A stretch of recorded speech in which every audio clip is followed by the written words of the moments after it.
berjumpa kembali bersama Bu Fe di sini di mata kuliah Rekayasa Transportasi. Kali ini Bu Fe akan mereview topik konsep perencanaan transportasi dengan menggunakan 4 steps model. Di topik ini, mahasiswa diharapkan mampu menjelaskan konsep perencanaan transportasi, dan lebih dalam lagi, mahasiswa diharapkan mampu menjelaskan mengenai konsep perencanaan transportasi dengan menggunakan 4 steps model.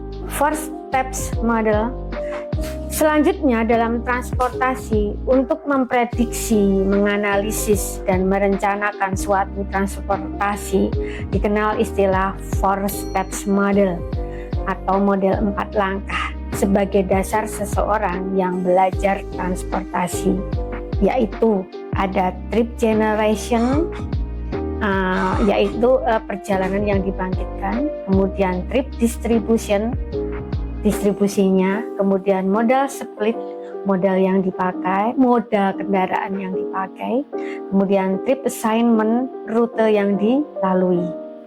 Dalam hal ini, misalnya jika suatu lokasi dibangun mall, kampus, atau perumahan, adanya perubahan tata guna lahan, maka perlu diperkirakan bangkitan lalu lintasnya. Yuk kita bahas satu persatu ya. Dari trip generation, perjalanan yang dibangkitkan adalah jumlah perjalanan yang dibangkitkan oleh suatu pusat kegiatan. Jumlah yang dibangkitkan ini dapat dibagi menjadi 2. Pertama adalah trip attraction, di mana berapa banyakkah perjalanan yang akan tertarik ke lokasi tersebut. Yang kedua, trip production, di mana berapakah yang meninggalkan. Jumlah yang dibangkitkan dan meninggalkan dihitung dalam jumlah orang atau kendaraan per jam persatuan waktu. Bangkitan lalu lintas tergantung dari 2 aspek tata guna lahan. Apa saja? Ada tipe tata guna lahan, yang pertama, yang kedua jumlah aktivitas dari tanah tersebut. Di tipe tata guna lahan misalnya perumahan, perkantoran, pertokoan, sekolah, tempat wisata, dan lain sebagainya.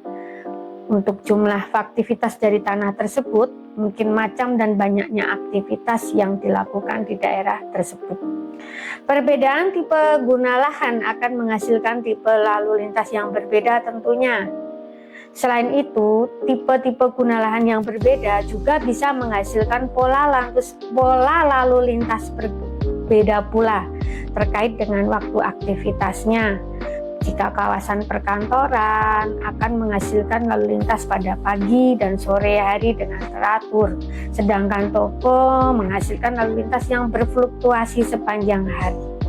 Berbeda-beda, berubah-ubah. Kita masuk coba ke trip distribution. Tujuan permodelan distribusi perjalanan ini adalah untuk mengkalibrasi persamaan-persamaan yang akan menghasilkan hasil observasi lapangan pola pergerakan asal tujuan perjalanan seakurat mungkin. Data yang dibutuhkan di model ini, di model trip distribution ini adalah 1. Data matriks asal tujuan atau biasa disingkat dengan MAT, kemudian data matriks hambatan atau impedansi, matriks antar zona yang meliputi jarak, waktu, dan biaya, kemudian distribusi frekuensi pergerakan untuk setiap impedansi transportasi. Model ini didasarkan asumsi bahwa pola pergerakan saat ini dapat diproyeksikan ke masa yang akan datang dengan menggunakan tingkat pertumbuhan zona. Model faktor pertumbuhan pada model trip distribution ini ada 5. Apa saja? 5 model faktor pertumbuhan: uniform, average, frater, Detroit, and fairness. Trip distribution ya, ada keuntungannya di model ini adalah mudah dimengerti dan diaplikasikan. Kerugiannya tidak sesuai untuk daerah dengan perkembangan yang cukup pesat dan tidak pas untuk prediksi waktu yang cukup panjang. Coba kita masuk ke model split. Model pemilihan moda untuk mengetahui jenis kendaraan atau moda angkutan yang diperkirakan akan digunakan, apakah mereka memakai kendaraan pribadi atau kendaraan umum. Hal ini dipakai untuk mendapatkan prediksi terkait pemilihan moda dengan menggunakan beberapa variabel. Misalnya apa saja variabel yang ada di sini, yaitu karakteristik perjalanannya, kemudian karakteristik sistem transportasinya, dan terakhir karakteristik kota atau zona. Yang terkait dengan karakteristik perjalanan yaitu jarak, waktu, tujuan. Untuk yang di karakteristik sistem transportasi ada meliputi biaya, waktu, frekuensi bus, kenyamanan, pelayanan, dan lain-lainnya. Dalam permodelan split perlu diperhatikan adanya biaya aktual dan biaya dipersepsi dalam mengambil keputusan, serta adanya pemakai angkutan umum captive atau captive user yang tidak mempunyai kebebasan dalam melakukan pemilihan moda transportasinya. Lawannya dari captive user adalah choice user, yaitu di mana pemakai angkutan yang karena punya kemampuan lebih sehingga bisa melakukan pemilihan kendaraan yang akan dipakai. Sebagai gambaran mungkin berdasarkan faktor jarak. Jika jarak perjalanan dekat mungkin cukup menggunakan sepeda motor atau bahkan berjalan kaki. Tapi kalau jaraknya cukup jauh, lebih dari 100 km misalnya, akan memilih menggunakan mobil pribadi atau angkutan umum. Kita masuk ke trip assignment.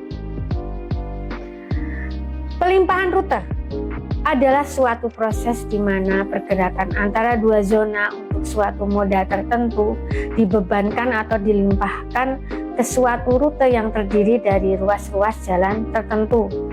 Analisis pelimpahan rute ini terdiri dari dua bagian utama, yaitu yang pertama, alasan pemakai jalan memilih rute tertentu lebih murah, mungkin lebih cepat, tidak macet, ada parkir yang aman, dan lain-lainnya.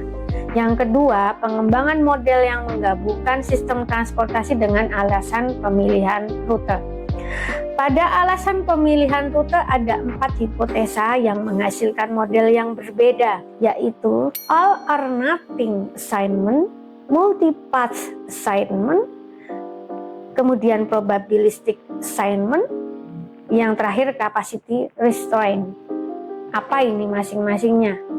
Untuk all or nothing assignment, pemakai jalan secara rasional memilih rute terpendek yang meminimkan impedansi atau hambatan tadi terkait jarak, waktu, dan biaya. Semua lalu lintas antar zona akan menggunakan satu rute yang sama. Multipath assignment di sini diasumsikan pengendara tidak tahu informasi rute tercepat atau terpendek. Pengendara akan mengambil rute yang dipikirkan tercepat. Persepsi yang berbeda akan mengakibatkan bermacam-macam rute yang akan dipilih antar zona tentunya. Namun seringkali suatu rute macet karena orang-orang punya prasangka atau pemikiran pemilihan rute yang sama, bahwa rute tersebut tercepat atau sepi atau terpendek. Akhirnya pemilihannya di situ semua melalui rute itu semua. Probabilistic assignment, di mana pemakai jalan menggunakan faktor-faktor selain transport impedance atau transport impedansi. Misal faktor kualitatif seperti pemandangan yang indah, aman, adanya kenangan, dan sebagainya di luar faktor teknis maupun ekonomis. Yang terakhir, capacity restraint. Di sini adanya pembatasan kapasitas jalan untuk lalu lintas tertentu. Misal kendaraan berat tidak boleh melewati rute ini, atau rute ini khusus jalur 3-in-1 dan lain sebagainya. Sehingga jika suatu daerah dibuka suatu kegiatan yang tentunya akan menarik lalu lintas ke lokasi tersebut, maka akan dapat diperkirakan fasilitas apa saja yang perlu disiapkan untuk mengantisipasi arus lalu lintas yang meningkat. Apa saja sih yang perlu dipersiapkan? Adalah berapa area parkir yang perlu dibangun nanti untuk itu, Kemudian yang berikutnya, apakah lebar atau kapasitas jalan sudah mencukupi atau memadai nantinya? Apakah lebar trotoar mencukupi? Apakah simpangnya perlu traffic light? Atau bagaimana marka jalannya? Apakah sudah ada angkutan umum ke arah sana juga? Dan lain-lain yang bisa perlu dipersiapkan. Dengan demikian, hubungan interaksi antara guna lahan transportasi dapat berjalan dengan baik dan lancar. Selain hal tersebut tadi, dalam merencanakan transportasi perlu dipertimbangkan adanya regulasi kebijakan daerah setiap masing-masingnya. Hal ini dapat mempengaruhi teknik-teknik pembangkitan, distribusi perjalanannya, atau bahkan perubahan moda dan pelimpahan rute tadi. Misalnya yang pernah dilakukan di Indonesia adalah regulasi 3-in-1 akan mempengaruhi prediksi jumlah lalu lintas, meskipun jumlah perjalanannya bisa tetap. Demikian juga pemasangan electric road pricing pada jalan-jalan kawasan tertentu seperti yang sudah dilakukan di negara Singapura. Kota-kota tua di Eropa bahkan memiliki program konservasi bangunan yang tentunya akan membatasi lalu lintas yang lewat karena dikhawatirkan getaran dari kendaraan berat akan memperpendek usia bangunan bersejarah di sekitar rute tersebut. Hal ini akan berdampak juga terhadap prediksi perjalanan angkutan barang. Oleh karena itu, perencanaan transportasi perlu dilaksanakan secara komprehensif dengan selalu melihat keterkaitan dengan aspek-aspek kebijakan dan regulasi yang sangat mungkin mempengaruhi teknik 4 steps model ini. Ya, Ibu rasa di topik konsep perencanaan transportasi dengan menggunakan 4 steps model ini hanya sampai di sini Ibu tutup. Jikalau ada pertanyaan bisa langsung dikomunikasikan kepada Bu Vero. Terima kasih. Sampai berjumpa kembali pada video pertemuan berikut dengan topik yang lain bersama Bu Vero.